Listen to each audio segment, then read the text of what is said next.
आज हम एक बड़ी ही रोचक कथा के बारे में बात करने जा रहे हैं, जिस कथा के अनुसार एक बार माता पार्वती सीता जी का रूप धारण कर श्री राम की परीक्षा लेती हैं, जिसके पश्चात शिवजी माता पार्वती को अपनी पत्नी के रूप में फिर स्वीकार नहीं करते हैं। अंततः उनका त्याग कर देते हैं। पर आखिर ये इतनी विचित्र घटना कैसे घटी, ये जानने के लिए इस कथा को जानना बेहद जरूरी हो जाता है। भगवान शिव कैलाश में दिन रात राम राम जपा करते थे। ये सुनकर माता सती के मन में जिज्ञासा उत्पन्न उठी। उन्होंने अवसर पाकर भगवान शिव से प्रसन्न किया। आप राम राम क्यों कहते हैं? राम कौन है? भगवान शिव ने उत्तर दिया, राम आदि पुरुष है, स्वयंभू हैं, मेरे आराध्य हैं। वे सगुण भी हैं, निर्गुण भी हैं। वो आदि भी है, वो अंत भी है, वो सर्वज्ञ है। किंतु सती के कंठ के नीचे ये बात उतर नहीं रही थी। वे सोचने लगी, अयोध्या के नृपति दशरथ के पुत्र राम आदि पुरुष के अवतार कैसे हो सकते हैं? वो तो आजकल अपनी पत्नी सीता के वियोग में दंडक वन में उन मतों की भांति विचरण कर रहे हैं।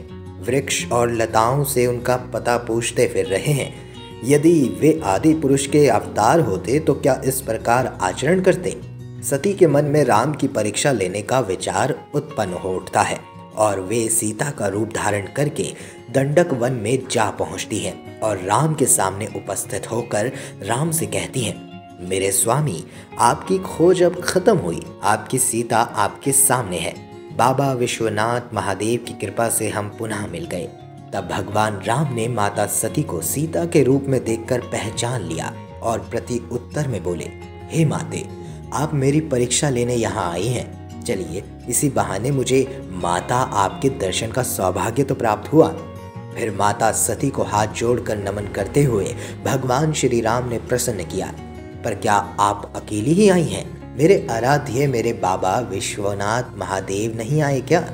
भगवान राम का प्रश्न सुनकर सती से कुछ उत्तर देते ना बना।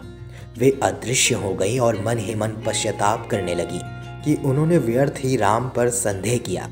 राम सचमुच आदि पुरुष के अवतार हैं। सती जब लौटकर कैलाश वापस आती हैं तो भगवान शिव उन्हें आते देखकर ये कह देते हैं, सती, तुमने सीता के रूप में राम की परीक्षा लेकर अच्छा नहीं किया। राम मुझे अपने आराध्य मानते हैं और मैं राम को अपना आराध्य मानता हूँ। उसी तरह माता सीता भी मेरी आराध्य हुई और तुमने माता सीता का रूप धारण कर मेरे मन में माता की जगह ले ली है। अब तुम मेरी अर्धांगिनी कैसे रह सकती हो?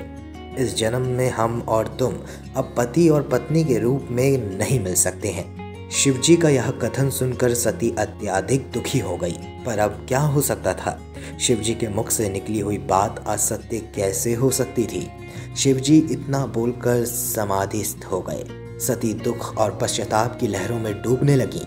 अब माता सती को उनका ये जन्म व्यर्थ लगने लगा और इस घटना के कुछ दिनों पश्चात की बात है कि जब सती के पिता दक्ष ने कनखल में बहुत बड़े यज्ञ का आयोजन करवाया था।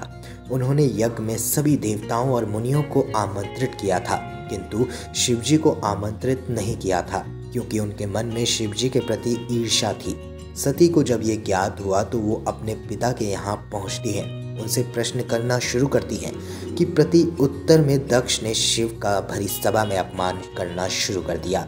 जहाँ एक तरफ अपने द्वारा किए हुए भूल से उन्हें अपना ये जीवन व्यर्थ लगने लगा था, वहीं दूसरी तरफ अपने ही पिता द्वारा शिव का अपमान, ये दोनों ही बातें माता सती के लिए असहनीय ठहरी, जिस वजह से उन्होंने अपना ये जीवन समाप्त करने के लिए सोचा और उसी क्षण अपने समक्ष प्रज्वलित यज्ञ में कूदकर अपने प्राणों की आहुति दे दी।